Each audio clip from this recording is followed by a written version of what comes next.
Écoute, je crois que ce qui résume ce métier, c'est la phrase « Quand l'ombre est mise en lumière, elle disparaît ».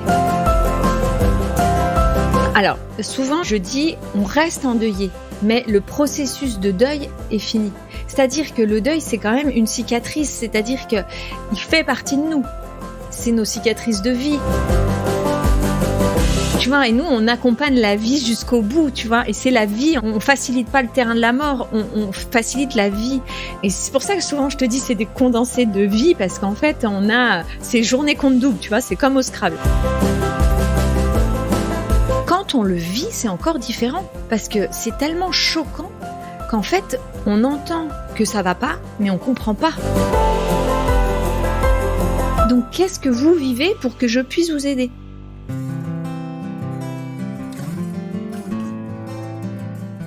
Bonjour, je suis Delphine Rémy et je vous accueille sur le podcast Naître princesse, devenir guerrière.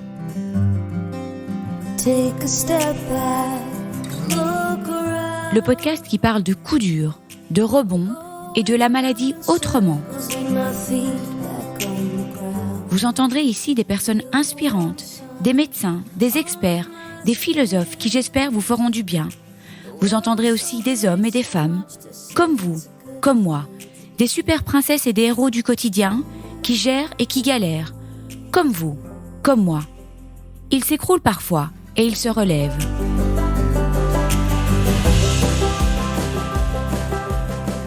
Quelle joie j'ai eue d'interviewer Sophie, palliatothérapeute. Quelle joie certes, mais aussi beaucoup d'émotions de pouvoir parler aussi ouvertement et sans tabou de ces sujets aussi importants. Je reprends ces mots pour décrire son métier.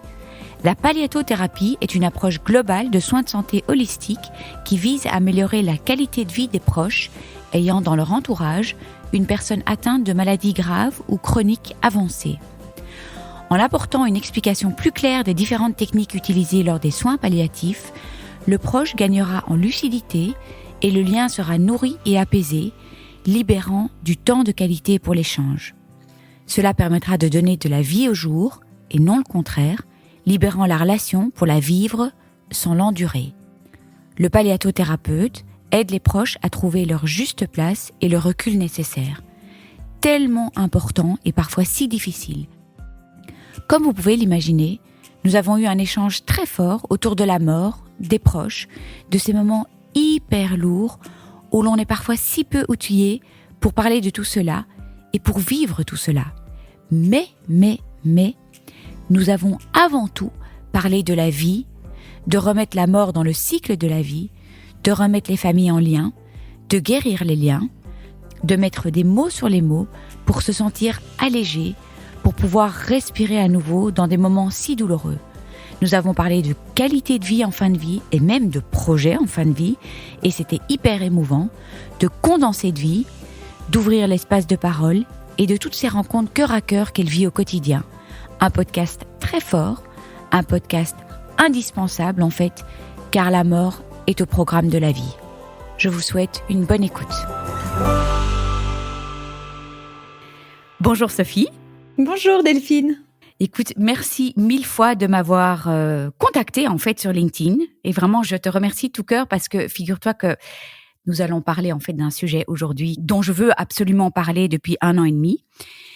Et voilà, on en a un petit peu parlé, on en a parlé, oui, un autre angle avec Caroline qui a perdu son fils, un magnifique podcast, avec Géraldine de Radiguez qui est venue nous parler de qu'est-ce qu'on fait avec notre finitude. Et puis toi, voilà, un nouveau métier, palliatothérapeute. Voilà, écoute, aujourd'hui on va parler, est-ce que je peux dire, on va parler de la mort, on va parler de la vie. Qu'est-ce que tu dirais d'autre ?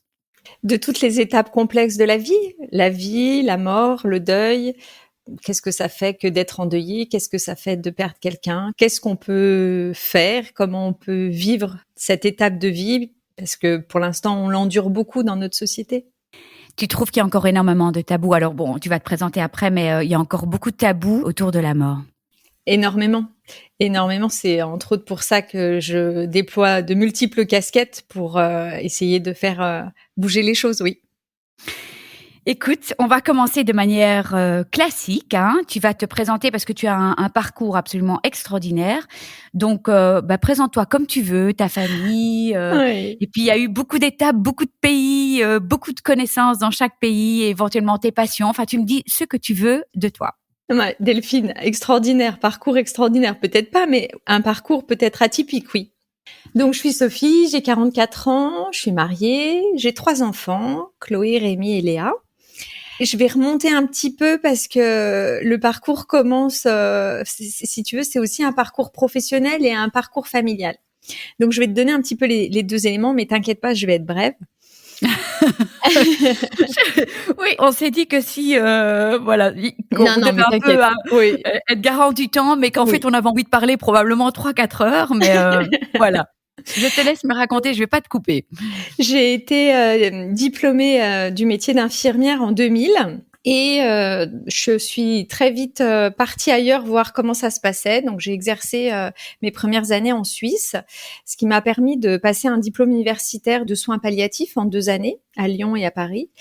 Et j'ai pu, grâce à ce diplôme, intégrer l'équipe mobile de soins palliatifs de l'hôpital européen Georges Pompidou à Paris. Donc là, j'ai emménagé avec Romain. Donc ça a été très tôt et ça a été un enrichissement professionnel énorme. Je travaillais avec le docteur Lecomte qui était vraiment une mentor, enfin une femme, tu sais, comme on en rencontre, qui sont extraordinaires. Ouais.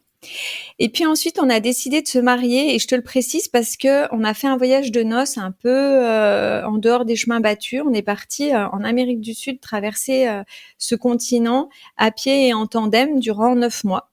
Et Waouh. souvent, je dis, on a accouché de notre couple, tu vois. C'était notre premier enfant. C'est magnifique ce que tu dis.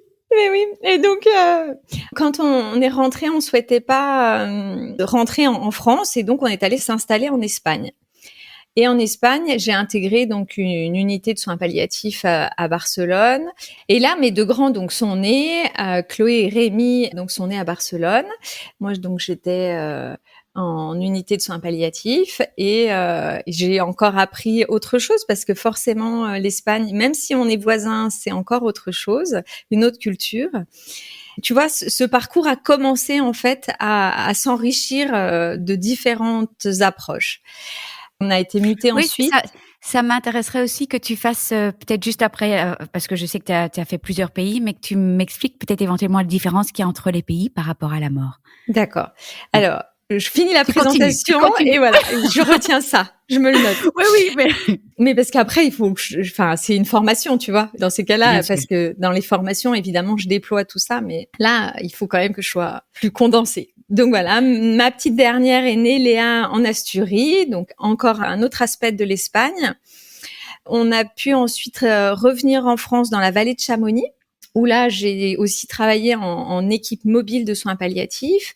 Je souhaitais aller plus loin parce que la vallée était particulière, donc j'avais envie de monter un groupe de parole pour les personnes endeuillées. Donc, je me suis formée, j'ai passé un diplôme universitaire sur le deuil et les endeuillés. Et puis, là, il y a eu un gros boom en 2018-2019. Mon numéro a commencé à circuler. Les copains, « Ah, Sophie, j'ai donné ton numéro à une copine. Ah, Sophie, j'ai donné ton numéro à une de mes collègues. Elle va pas bien, sa maman ou sa sœur, son amie. » Enfin, voilà.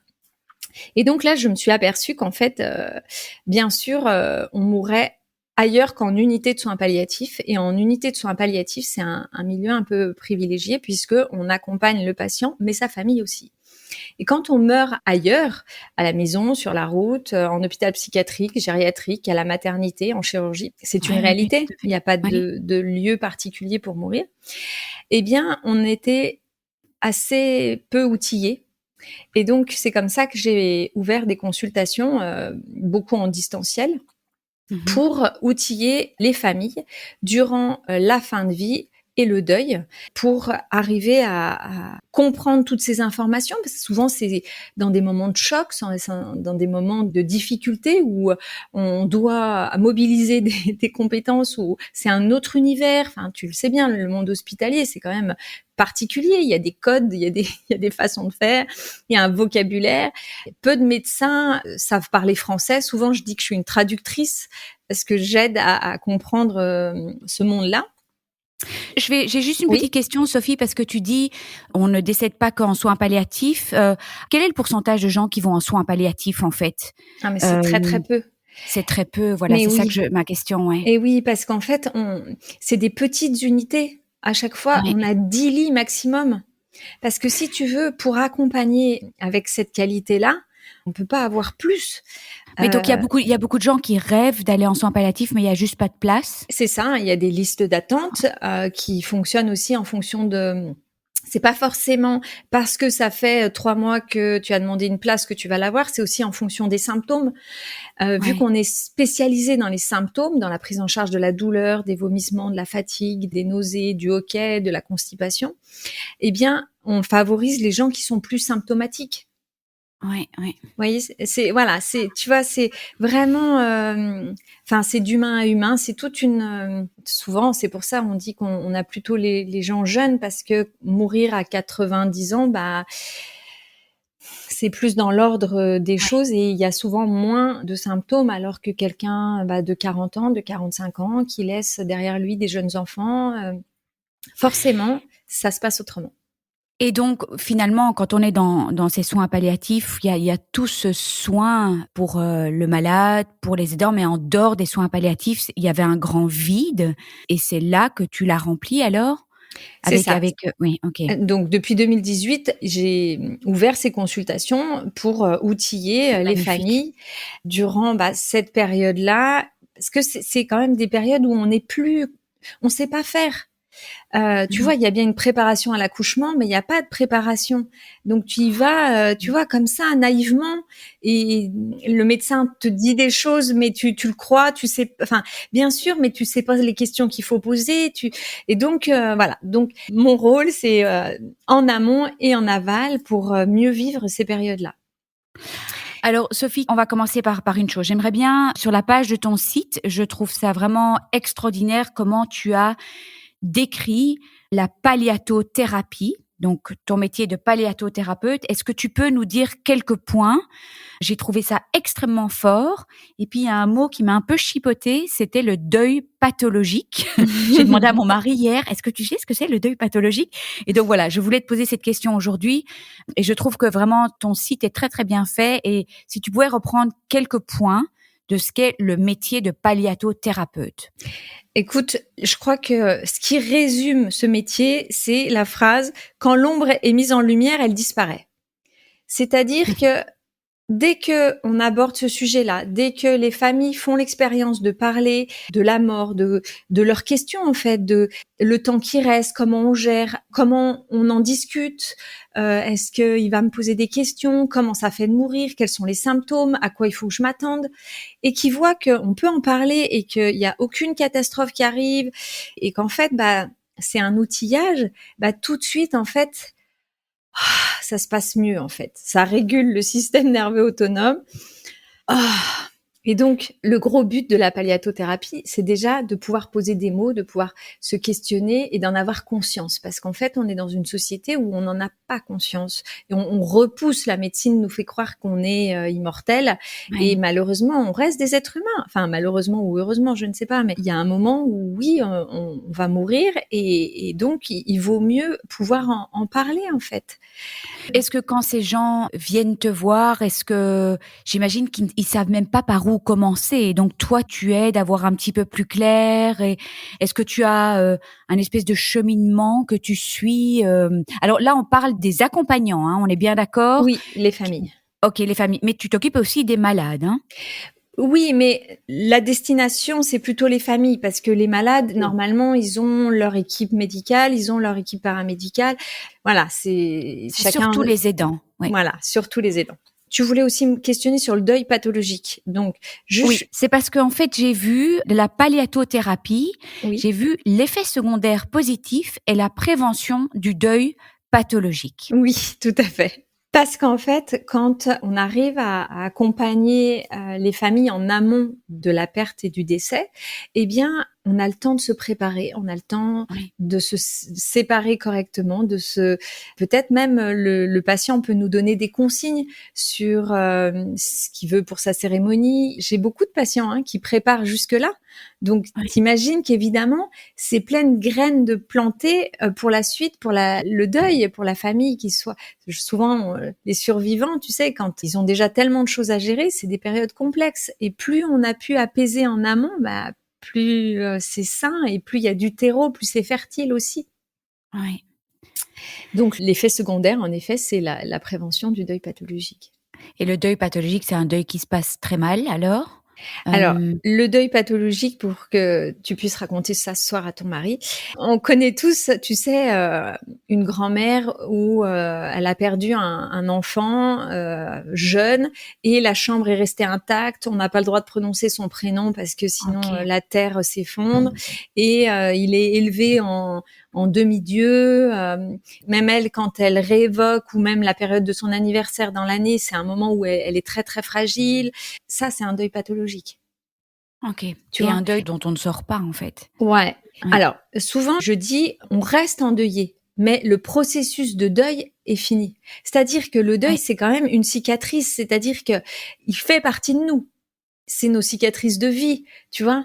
Mais il fait partie de nous, c'est cicatrisé, le membre est pas douloureux, tu vois, si on compare ça après une opération. Et c'est une cicatrice qui est pas infectée, qui est saine et voilà, C'est fou, c'est la même image que Caroline avait utilisée après le décès de son enfant aussi. Elle avait utilisé cette image de cette cicatrice et je trouvais ça très, très fort. Alors, est-ce que tu peux, nous expliquer un petit peu... Bon, j'imagine qu'il n'y a pas 2 consultations qui se ressemblent. Comment tu fais? Je sais que tu proposes un accompagnement en 10 fois. Est-ce que tu suis un certain programme? Comment tu fais avec les familles?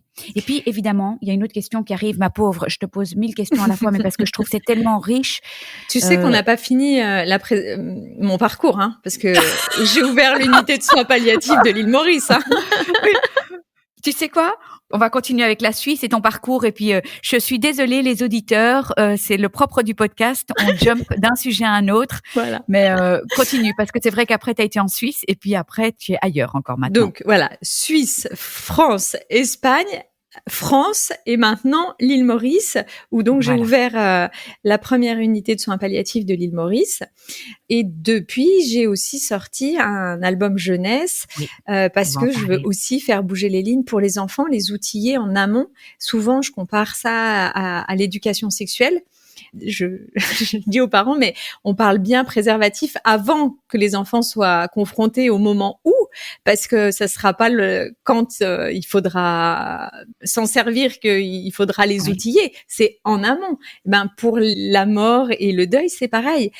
Et donc, il faut savoir en parler. Et pour savoir en parler, vu qu'on n'a pas les mots, j'ai sorti cet album Soul pour pouvoir, parce qu'il y a un petit conte et ensuite un livret pédagogique avec des petites activités pour que l'enfant et le parent puissent avoir un vocabulaire commun. J'avoue quand même que c'est un livre pour enfants, mais c'est un livre pour adultes, quoi. Oui. C'est un livre pour les deux, en fait. Oui. Le but est aussi penser pour des ateliers générationnels. Ce que j'aimerais dans un monde parfait, c'est que les crèches et les longs séjours gériatriques puissent être des lieux communs. Enfin, voilà. Je pense que moi, je vois bien quand tous les soirs, il faut faire lire mes enfants quand ils avaient 5-6 ans. Je me disais, mais voilà, il y a des personnes âgées qui pourraient aussi faire ça. Il y aurait toute une solidarité à mettre en place. J'adorerais. Donc, Soul est aussi pensé pour des ateliers intergénérationnels parce que c'est ce qu'on pourrait peut-être faire à la fin, parce que c'est vrai que on est moins sur tout le développement de l'enfant, mais ce matin, j'ai lu avec attention et passion tout le développement de l'enfant et comment il faut parler de la mort à chaque période. Donc, si on a encore un petit peu de temps, je trouve que c'est pas mal de couvrir ce sujet-là. Oui, mais ça, c'est des articles aussi que j'ai écrits. Donc, oui, je les mettrai sur le site, mais je trouve que c'était chouette de donner quelques petits tuyaux sur qu'est-ce qu'il faut dire, pas dire, et puis les enfants en dessous de 4 ans, et puis après l'adolescent, et puis le jeune adulte. Je trouvais ça absolument passionnant. Mais donc, nous allons, là, tu es à l'île Maurice. Voilà. C'est quand même assez paradisiaque. Quand il n'y a pas de cyclone, mais oui, tout à fait. Quand il n'y a pas de cyclone, bien sûr. Oui. Et là, tu as monté une unité de soins palliatifs. Le projet était déjà en cours, hein. Moi, j'ai juste D'accord. permis la formation et puis le lancement avec toute la diffusion de la culture palliative au sein de la population locale. Mais voilà, c'est Mais en revanche, ton activité full-time, là, c'est des consultations privées. oui, oui. Voilà, OK. Et donc, on va retourner à cette question. Comment tu fais? Comment ça se passe? Est-ce que tu peux nous raconter un petit peu comment tu accompagnes les familles? Et évidemment, j'imagine qu'il y a une différence entre, oui, tu as pas le temps de les accompagner, en fait, quand le décès est soudain. Alors, en amont, clairement, oui. Non, quand, par exemple, c'est pour un suicide, c'est sûr que c'est pas possible. Oui, On voit vraiment la différence entre un accompagnement en amont pour le deuil, c'est clair. Mais oui, on fait avec la vie. Et donc, comment je fais? Il n'y a pas un protocole précis, si tu veux. C'est pas comme, voilà, une chimiothérapie où vraiment c'est bien sûr. normalisé. Là, souvent, les gens arrivent avec un paquet en disant: «Bon, voilà, j'arrive avec ça, mon mari est malade, et voilà où on en est». Et en fait, déjà avec mes questions, on arrive à un petit peu mieux cerner où est-ce qu'ils en sont de la maladie, de pourquoi ils Oui, me contactent, qu'est-ce qu'ils ont pu dire par exemple à leur entourage, à leurs enfants, comment on aborde le sujet. Et puis ensuite, comment on se remet en lien, parce que souvent, les oui, gens ne savent plus. Ils me disent: «Mais moi, j'ai envie de l'encourager à se battre et en même temps, le médecin m'a dit que c'était plus le moment. Mais si il sent que je suis plus derrière lui à se battre, lui, il va se dire: tiens, elle sait quelque chose que je sais pas». Ou alors, parce qu'il y a encore des médecins qui donnent pas les informations aux malades et sa famille en même, enfin sa famille, la personne référente. et donc j'entends qu'il y a beaucoup de problèmes de communication, en Mais fait. Oui, bien sûr. Et puis le langage médical. Souvent, les médecins disent un foyer secondaire et les gens viennent me voir en me disant: «Mais il a un deuxième cancer. Il a vraiment pas de chance. Qu'est-ce qu'il a fait pour mériter ça? C'est pas possible. On a vraiment la poisse». Je dis: «Non, non, attendez. Foyer secondaire, en fait, ça veut dire que c'est une métastase, ça veut dire». Et on explique parce que oui, c'est un jargon et oui, tout le monde n'est pas outillé pour avoir cette compréhension-là. Et puis, même si on l'est, quand on le vit, c'est encore différent parce que tout c'est à fait. tellement choquant qu'en fait, on entend que ça va pas, mais on comprend pas.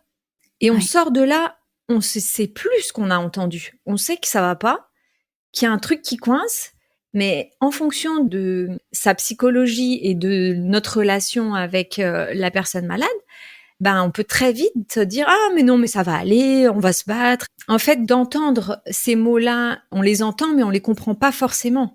Et donc la personne référente, qui peut être l'épouse, mais pas forcément, est à notre côté. Mais pareil, la famille est pas forcément dans la compréhension de ce qui se passe parce que, il voit les radios, le médecin un peu dans sa bulle, il donne des informations, il propose un traitement et hop là, fin de la consultation. On n'a pas eu le temps de poser de questions. En fait, alors, c'est en train d'évoluer, mais c'est très lent.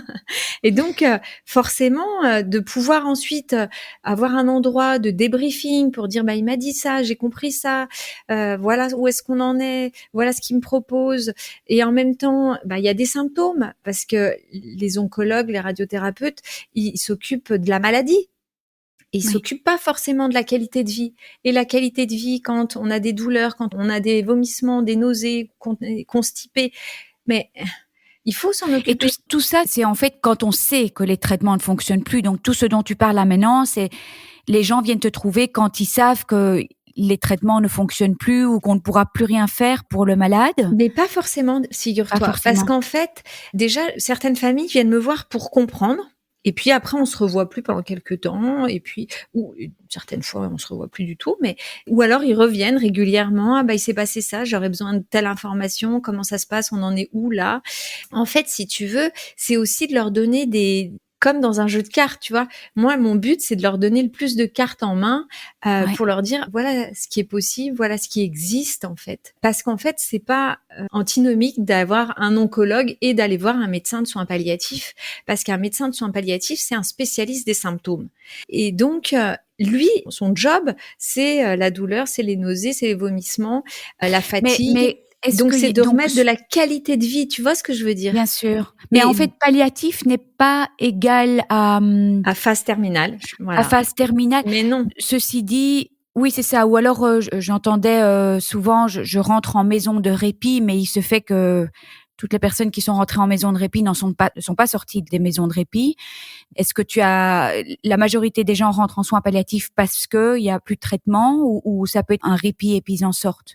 En fait, c'est assez franco-français, ça, cette façon de nous cantonner les soins palliatifs à l'extrême fin de vie. Oui. Donc, forcément qu'on sait faire, ça fait partie de notre boulot, complètement, pleinement. Mais il y a tellement de choses qu'on pourrait faire en amont.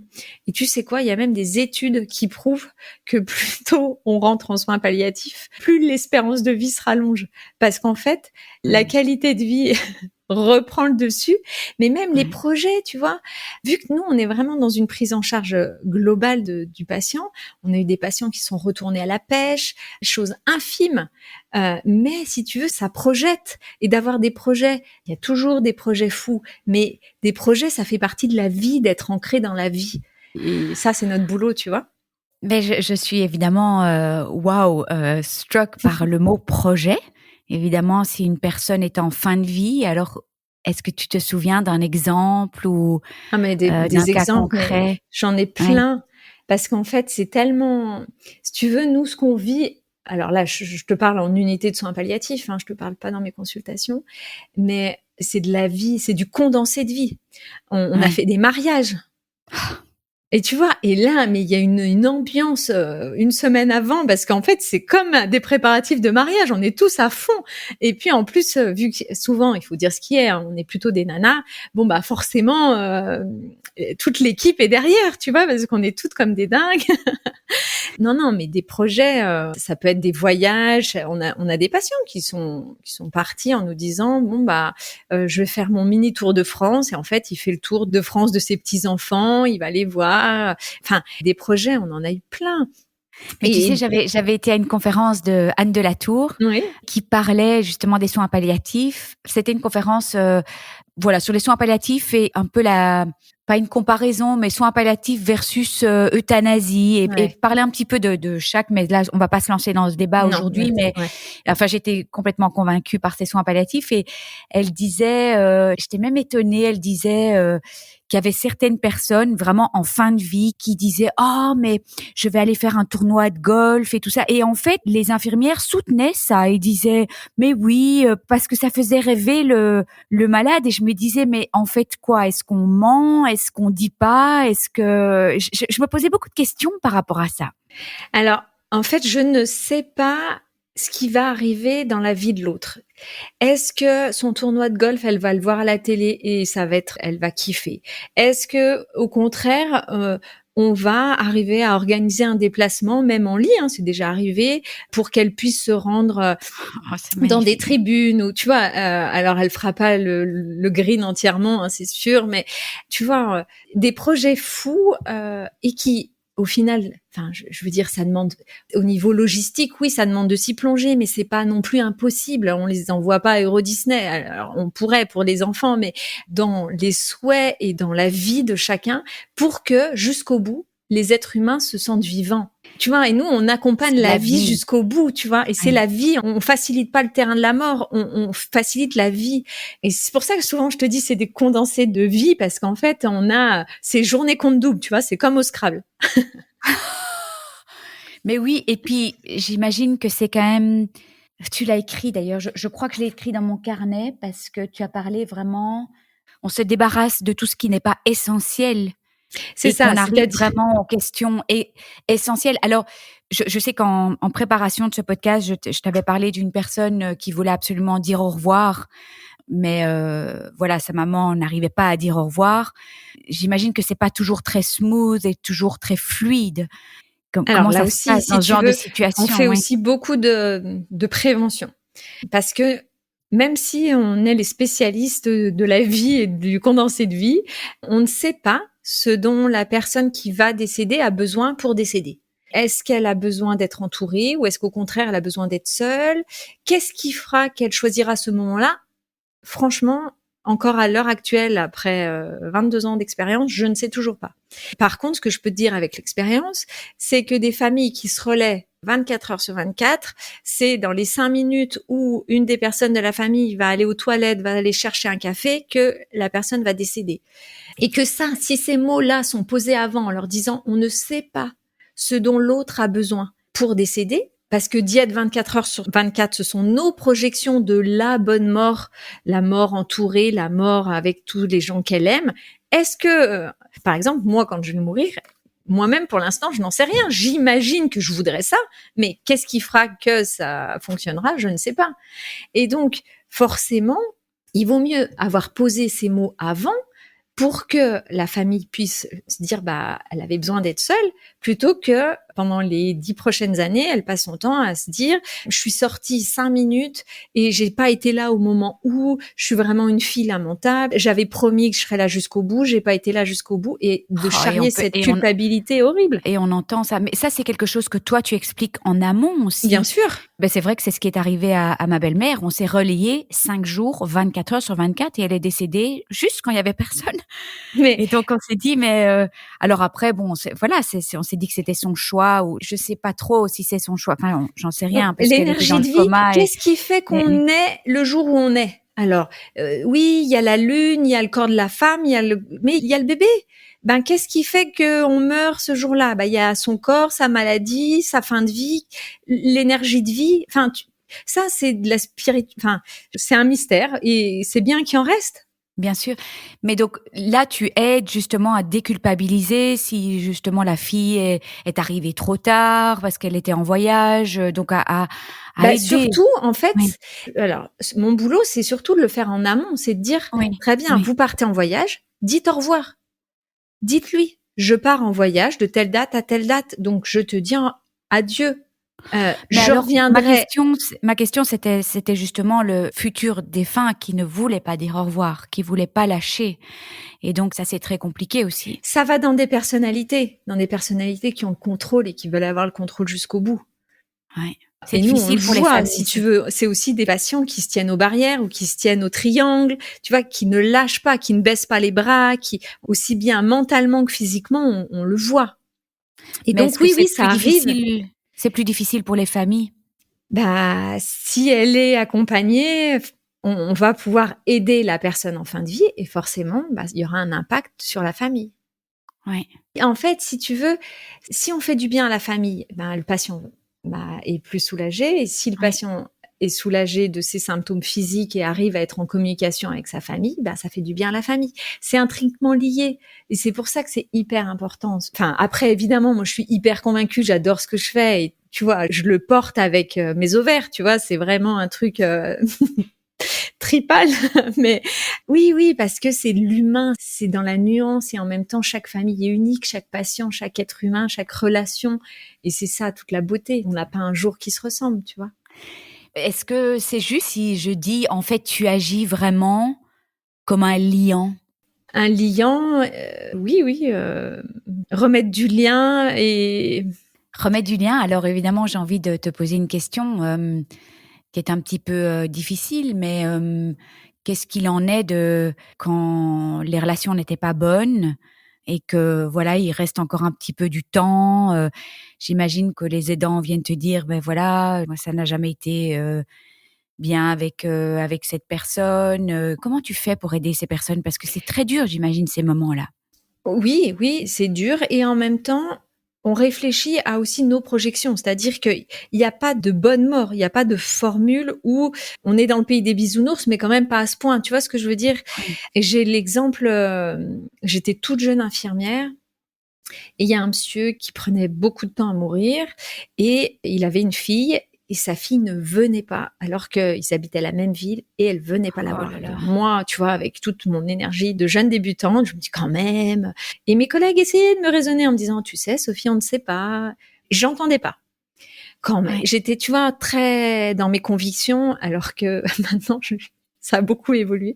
Mais voilà, très dans mes convictions. Tu voulais vraiment qu'elle vienne, cette fille, oui. Mais oui, et puis qu'ils puissent se parler, pour moi, il y avait, tu vois, quelque chose de faire au moins ça, puisqu'il va, tu vois, une urgence à se remettre en lien, jusqu'au jour où, coup de bol, la fille appelle pour prendre des nouvelles, et c'est moi qui décroche.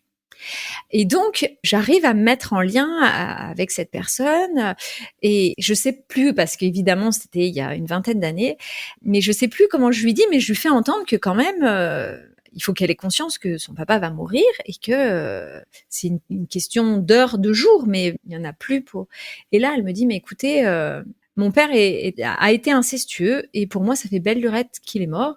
Donc, sachez que je ne viendrai pas.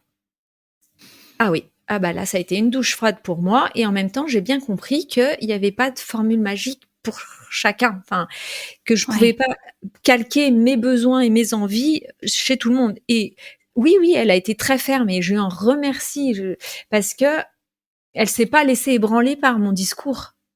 Ouais. Et tu penses que le père, il attendait que sa fille vienne? Oui, je pense, oui. Ouais. C'est dur, d'entendre ça. Oui. Est-ce que tu assistes à beaucoup de pardon?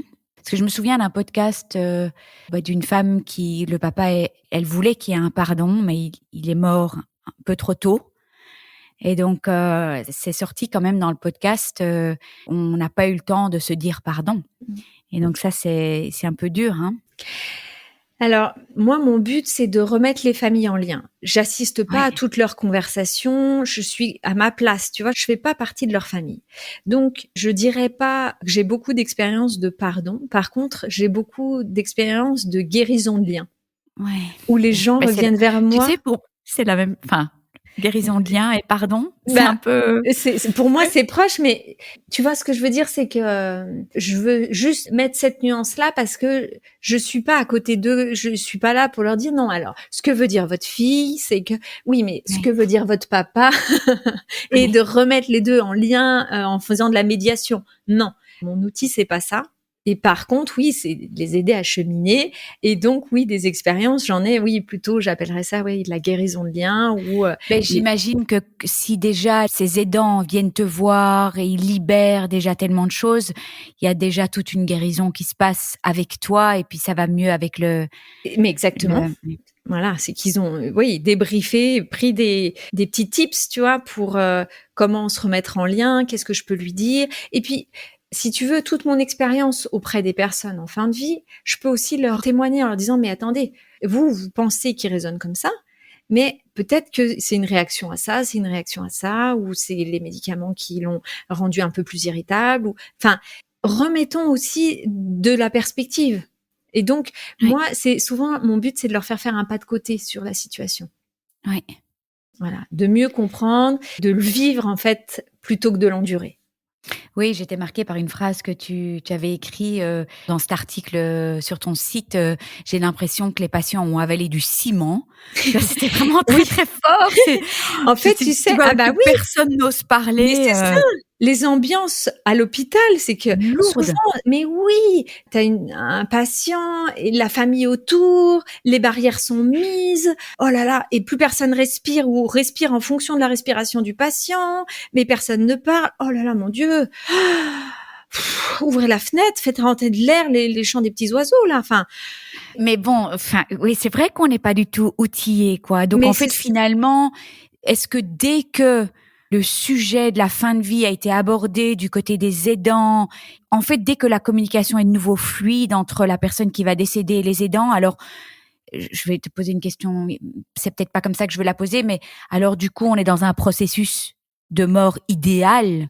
Mais c'est un peu bizarre de dire ça en fait. Mais en tout cas de plus naturel, tu vois ce que je veux dire? Naturel, ouais. De remettre ça dans le cycle de la vie en fait, parce que oui, bien sûr, on perd quelqu'un et c'est dur. Alors par contre, terrible. Voilà. Oui. Mais si on arrive à être en moment de qualité, d'authenticité dans cette étape de vie, bah forcément, c'est plus serein, c'est plus naturel, oui. Ouais. Alors, j'imagine que l'accompagnement est un petit peu différent quand c'est une personne qui a 85 ans, qui a une longue maladie, tout le monde est préparé, mais j'imagine que c'est très compliqué aussi quand ce sont des enfants, des plus jeunes. Les deuils périnataux, oui, il y a des sujets beaucoup plus, oui, bien sûr, compliqués. Et c'est, entre autres, vu qu'on n'a pas eu le temps de préparer en amont, bah voilà, pourquoi il y a un suivi sur cette période de deuil. Souvent, si tu veux, le deuil en France, c'est comme un peu un statut, comme une armure qui tombe dessus, un poids, tu vois. Alors que souvent en Suisse, par exemple, on parle de deuilleur. Et un deuilleur, tu vois, ça fait un peu plus danseur. Tu vois, t'imagines un tango. Tu vois ce que je veux dire? Bah Ouais. oui, parce qu'en fait, c'est un processus. Il y a beaucoup de mouvements. Oui, il y a de la fatigue, il y a de la colère. Il peut y avoir, mais aussi de la joie et aussi de la nostalgie et aussi cette couleur de dépression et aussi qui n'en est pas une, mais il y a cette teinte, qui est une grande fatigue, ensuite une grande tristesse. Et oui, Et c'est aussi, vraiment. justement, dans ce cadre-là, ça me ferait plaisir que tu me parles un petit peu de la courbe du deuil. Et quand je lisais le livre de Christophe André, Consolation, il parlait beaucoup d'une grande culpabilité aussi des personnes qui restent, d'éprouver de nouveau de la joie. C'est comme s'ils n'étaient pas fidèles. Et donc, ils se disaient, non, c'est pas possible, là, je suis en deuil, je peux pas éprouver de la joie. Voilà. Qu'est-ce que tu pourrais nous dire sur la courbe du deuil qu'on connaît, mais on en parle Ouais, pour la alors maladie et tout ça, justement, mais là, je pense que c'était merci à Elisabeth Kubler-Ross d'avoir sorti ces étapes, de nous avoir ouais. donné vraiment de la lisibilité et de la compréhension. Mais le truc, c'est que maintenant, les étapes, tu vois, c'est un peu comme une checklist. Colère, c'est Ouais, fait. ouais, non, Déni, mais c'est à fait. part quand c'est des Et tu vois, allers-retours incessants, et quoi, ouais. voilà. Et c'est que dans une journée, tu peux faire les 8 étapes. Tu vois ce que je veux dire? C'est que voilà, C'est pas linéaire. c'est pas linéaire, c'est pas aussi simple. Donc, mon message, ça serait d'inviter les endeuillés et les deuilleurs à être plus tolérants et patients avec eux-mêmes, mais surtout la société. Tu vois ce que je veux dire? Ah, En fait, quand vous avez un collègue qui revient au boulot après 15 jours d'arrêt maladie parce qu'il a perdu son père, son mari, son enfant, mais il faut aller vers lui, aller lui en parler, lui dire bah voilà, je suis mal à l'aise parce qu'en fait, j'imagine pas ce que c'est, mais j'aimerais être là, je voudrais te soutenir. Et voilà, le parler avec son cœur et pas faire comme si tout allait bien, comme si voilà, en tout le cas, tu le peux f compter sur moi le et faire parler aussi, en fait, hein, parce que quand alors on sait dans pas un quoi dire deuxième temps, parce que soi-même, les endeuillés, quand ils reviennent au boulot, ils ont du mal à parler parce qu'en fait, ils vont s'effondrer. Et donc, ouais. d'avoir ce carcan un peu social de allez, je tiens ce temps-là au travail pour ensuite m'effondrer à la maison, mais au moins j'ai cet espace où je fais un peu semblant et ça me maintient aussi dans l'estime de moi-même que ça peut aller. Donc parler, ça viendra, mais au bout de 15 jours, non. Ouais. Alors toi, justement, j'avais trouvé ça assez magnifique parce que quand je t'ai dit: «Ah bon, tu accompagnes les gens à distance, mais du coup, tu peux pas les serrer dans les bras, tu peux pas les toucher, quoi», et tu m'as répondu quand même quelque chose d'assez magnifique. C'est vrai, Tu t'en qu'est-ce que je souviens t'ai ou dit? pas? Tu Non. t'en souviens? Mais que les gens n'avaient pas toujours envie de sortir de chez eux. Oui. Ah Tu te souviens? oui! Oui. Alors, il y a aussi le toucher, c'est que moi, en tant qu'infirmière, j'aime toucher les gens. Donc, Oui. spontanément, je toucherais. Mais en fait, tout le monde n'a pas envie d'être touché, tu vois, déjà. Ouais. Donc, c'est aussi pas mal. Et puis, pour les endeuillés, ça permet vraiment, ce suivi en distanciel, de prendre soin, depuis la sécurité de leur salon, de prendre soin de leur deuil. Donc, Oui, et qu'ils ont pas toujours envie de sortir de chez eux, en et fait, voilà. ouais. Alors plutôt des veuves qui me reçoivent donc en distanciel, mais pas coiffées, pas maquillées et tant mieux, mais avec le sweat de leur mari en disant bah oui, c'est un peu devenu mon doudou et en fait, il y a qu'à l'intérieur de chez moi où je peux être habillée comme ça parce que si je sors ma voisine une fois, d'accord, mais pour aller descendre les poubelles, si c'est tous les jours avec le sweat de mon mari, elle va penser que je suis en train de faire une dépression et je suis pas en train de faire une dépression, je suis endeuillée. Voilà. Il y a de la dépression aussi quand Oui, même, il y a cette couleur ouais. dépressive, tout à fait, mais je ne mettrai pas le diagnostic de dépression dans les étapes du deuil. C'est une des phases en fait, hein, oui, peut-être pas avec un diagnostic de dépression, mais voilà une teinte, Voilà. plus que normale Souvent, évidemment, je parle de filtres. C'est comme sur Instagram. Tu mets des filtres. Bah, dans le deuil, tu as régulièrement le filtre de cette ouais, couleur dépressive, mais c'est pas pour autant que derrière, tu es en dépression, comme le dit le DM4. ouais. Alors, Sophie, j'ai une question un petit peu, délicate parce que, bon, j'ai perdu une amie, qui était passée sur le podcast et elle est rentrée en maison de répit. Voilà, elle commençait à se connecter de moins en moins à son téléphone. Je lui ai proposé un appel, mais elle était trop fatiguée. Puis je voyais qu'elle se connectait plus. Puis tout à coup, sa sœur envoyait un message en disant elle avait eu un espèce de regain d'énergie. Et donc, je me suis posé des questions et je sais pas, je suis presque un peu honteuse de le dire, mais je me suis dit, mais qu'est-ce qui se passe en fait quand on meurt? Comment on sait qu'elle va mourir? Est-ce que la personne entend encore? Est-ce qu'elle, parce que j'avais lu que le dernier sens qui restait c'était Louis, et donc je me disais, mais est-ce que si on y va, après il y avait plus de visite possible? Comment Tu ça vois, ça, se c'est une passe en fait? hérésie qu'il y ait pas de visite possible. Si c'est le Mais c'est souhait du patient, je ouais. comprends, mais Mais c'est elle très était devenue vraiment très, très fatiguée. Il y avait plus que la famille. Moi, je me suis dit, est-ce que je prends ma voiture? Est-ce que je vais jusque... Bon, c'était très loin, hein. Je suis en Belgique et c'était dans le sud de la France. Je me posais des questions. Je me demandais ce qu'elle vivait, en fait, ces derniers jours. Et est-ce que tu peux nous expliquer? Parce que je suppose que les proches se posent cette question-là aussi, ou même dans le cas du décès de ma belle-mère, ça a duré 5 jours. Elle était dans le coma et franchement, je suis sûre qu'elle nous entendait jusqu'au bout, alors qu'elle était dans le coma. Elle a serré aussi une image d'une échographie de sa petite fille, mais elle l'a serrée mais tellement fort. Elle est décédée avec l'échographie, l'image dans la main. Elle l'a pas lâchée. Il n'y avait pas moyen de le retirer, quoi. Et donc je me suis dit, elle est pas là, mais elle est là. mais évidemment. Alors là, ce que je dis souvent aux familles, j'emploie l'image du bébé dans le ventre de sa maman. Le bébé, il n'a pas encore tous ses sens, mais on lui parle et sûrement qu'il comprend pas la définition de chaque mot, mais la musique de la voix, il sait reconnaître la musique de la voix de sa maman, la musique de la voix de son papa ou de ses frères et sœurs. Ça va être des sonorités qui vont le rassurer. Et donc souvent, je Ouais. leur dis, ben voilà, à un bébé, on lui parle, ben là c'est pareil. Peut-être qu'elle comprend pas exactement ce que vous lui dites. Par contre, elle connaît la musique de votre voix, elle sait que c'est vous et donc c'est rassurant. Elle sent aussi l'émotion, hein. On sent les bébés souvent, quand les mamans sont plus stressées ou sont plus anxieuses, bah, le bébé le ressent. Bah, pareil, là aussi, l'émotion est perceptible dans ces musiques de voix. Et donc oui, moi j'encourage beaucoup les familles. Et c'est pour ça, quand je suis en unité de soins palliatifs, souvent je les accompagne, je leur montre ce qu'ils peuvent faire, que ça soit en fonction des familles et de leur volonté, de leur capacité, de leur lien à. Mais ça peut être juste prendre la main, ou ça peut être un massage des talons, ou un soin de bouche, ou ne serait-ce que pulvériser de l'eau Ouais. sur les lèvres, tu sais, avec les brumisateurs. Il y a Tout plein à de fait. petites choses très Qui font du concrètes. bien. Voilà, Oui. mais qui font du bien. C'est aussi un moment où on peut écouter de la musique, les musiques. Tu sais, chaque famille a un peu ses ambiances musicales ou les morceaux préférés de la personne. C'est aussi des Mais moments où il y a tout, j'invite il y a, les familles à oui. revivre un petit peu les souvenirs, c'est-à-dire en leur disant re-raconter re-raconter la fois où elle a fait des crêpes et puis il y en a une qui a voldingué sur l'étagère, re-raconter vos souvenirs. Et tu te souviens, pour l'anniversaire de machin, on lui avait acheté un vélo, il en voulait pas, enfin toutes Mais donc même si la personne a les yeux fermés bien sûr. et est dans un état comateux, donc de Oui, continuer à parler, quoi. à parler. Après, c'est pas un langage incessant pour remplir l'espace sonore. Ouais, Tu oui, vois, bien sûr. c'est de cultiver aussi le.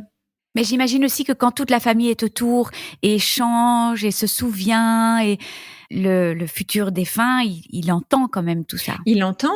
Et souvent, je leur dis, c'est pas parler au-dessus, mais c'est parler avec. Ouais, Tu vois ce que je veux dire? C'est que ouais, c'est pas l'ambiance au-dessus du lit, mais c'est vraiment d'incorporer.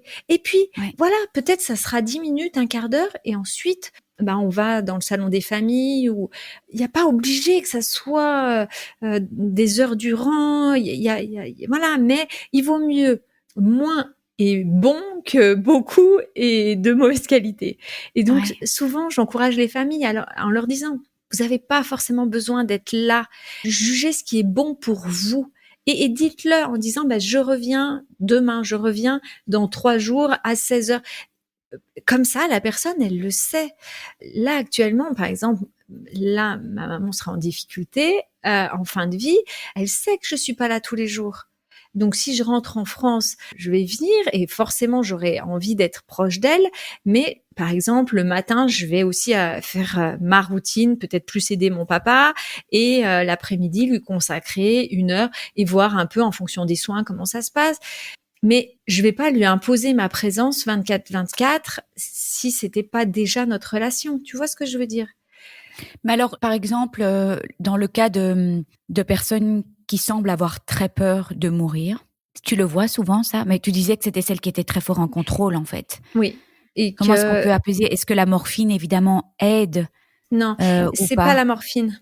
La morphine, c'est le médicament de la douleur, la morphine, hein. Souvent, j'explique que la morphine, c'est le palier 3. Tu sais, dans les Power Rangers, il y avait force rouge, force jaune et force verte. Bah, la morphine, c'est la force verte, c'est la plus grosse force. Ça nous met quand même un petit peu KO aussi. Enfin, je veux dire, ça adoucit les angles et tout ça quand même. Alors, Euh, si elle est bien dosée, c'est vraiment pas le but, hein, d'adoucir ouais. les ongles. Et puis peut-être que ton expérience à toi, c'est du post-op. Oui, c'est ça. Tu vois, c'est pas pareil parce que On flotte un petit peu et en fait, oui, mais mais donc toi, en post-op, t'as la descente des anesthésiants et puis petit à petit la montée pour la morphine pour la douleur. Donc ouais. si tu veux, évidemment que tu flottes. Tu vois ce que je veux dire, c'est que Mais je pensais que ça aidait peut-être aussi des personnes anxieuses, non. quoi. Par contre, on a l'hypnovel. Ah, L'hypnovel, oui. ouais, Non, je la trouve ça, molécule, ouais. c'est le Ouais. midazolam.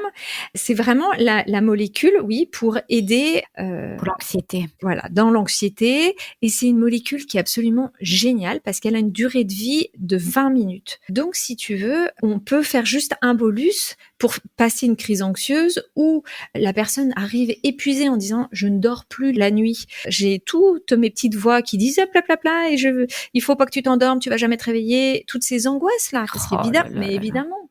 Mais est-ce que généralement les gens ont peur de mourir? Ça dépend de leur vie, ça de Oui. leur vécu, de ce qu'ils ont déjà côtoyé auprès Ouais. d'anciens futurs décès. Enfin, tu vois, Je veux dire, c'est quelque chose qui est souvent communiqué dans les soins palliatifs. bah, en tout cas, nous, on leur pose la question. Est-ce que vous avez peur de vous endormir parce que vous avez peur de mourir? Et ça permet d'en Ouais. parler. Parce que d'en parler ne fait pas arriver les choses plus vite. Et donc, cette super molécule permet, par exemple, de dire aux gens, vous voulez dormir la nuit? Très bien. Vous voulez dormir de quelle heure à quelle heure? 22h, 6h du matin? Pas de problème. Donc, à 21h30, on vient, on commence l'induction et à 22h, les personnes s'endorment. À 5h30, on arrête le médicament et à 6h, ils se réveillent. Et ils Ah nous oui, disent en se c'est comme réveillant, ouais, c'est mais comme le c'est propofol génial! en fait. Ouais, ouais, J'ai ouais. enfin dormi! Parce qu'en fait, Oh, dis, mais mais oui. c'est, ouais. Mais tu vois, Pour les soulager, mais quoi. oui. Parce qu'en fait, la journée, t'es pas bien quand t'as pas dormi la nuit. Mais bien sûr, et puis l'état dépressif, Et puis, les- l'anxiété, et c'est puis, tu sais, on pense trop, on est foutu. Je sais pas si tu as déjà lu ce bouquin, absolument parfait.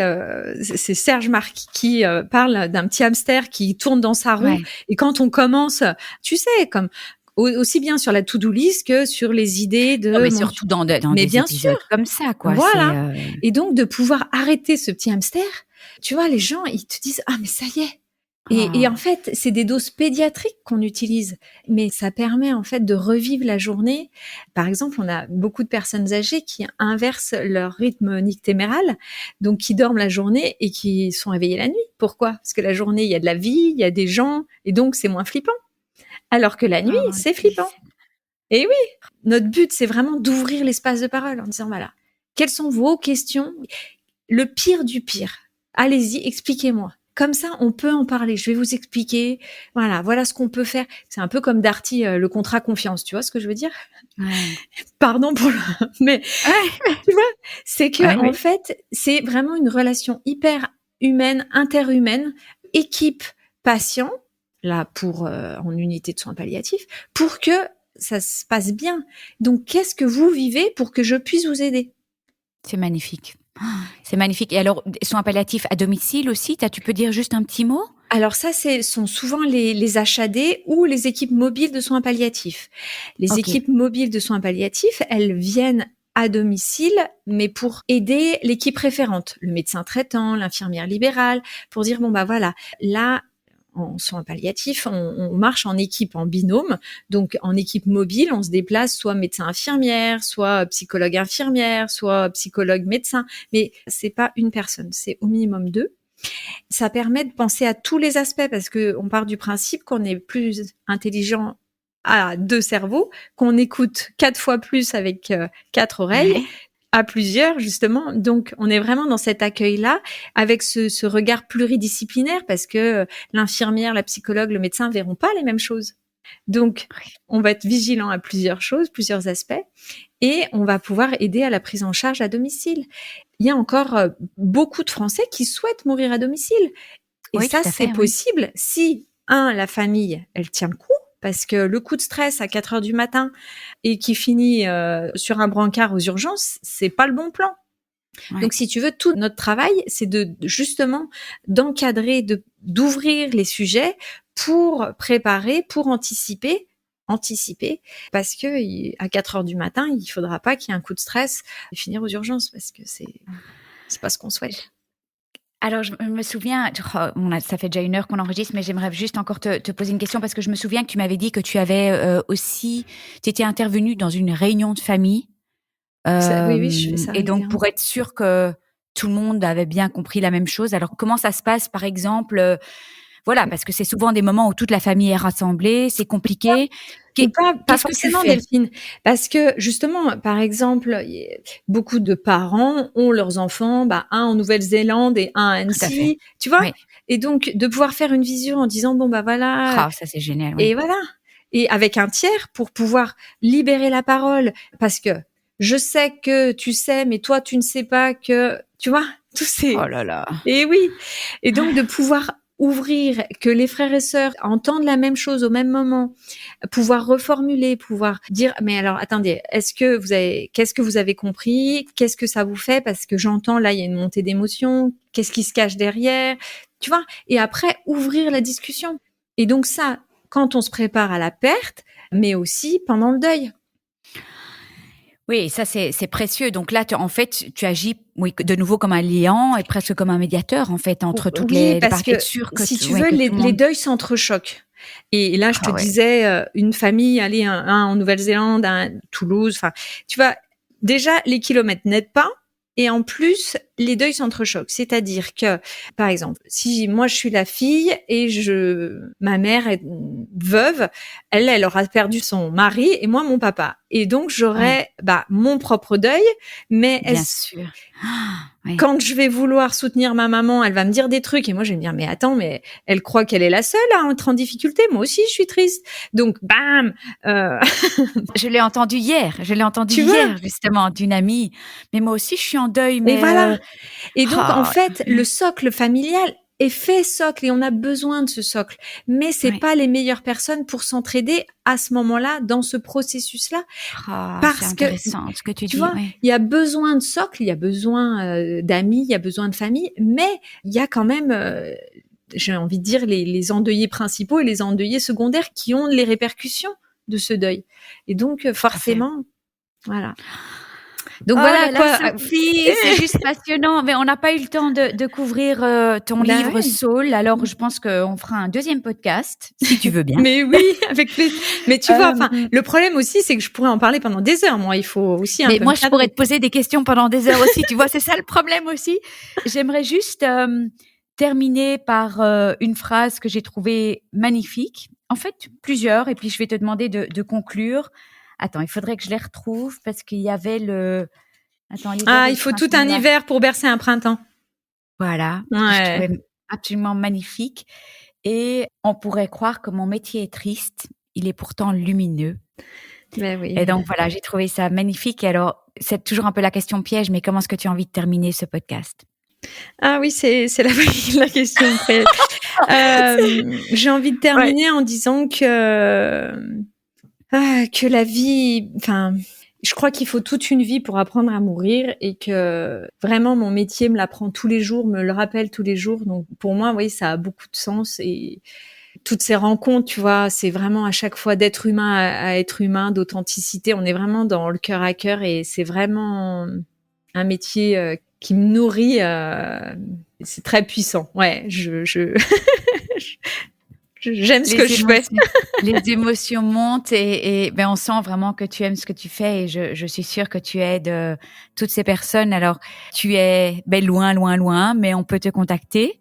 On Oui, peut travailler en visio avec toi. Ton site est hyper bien fait. Mais c'est clair que je partagerai tout ça sur la page du site, sur les réseaux.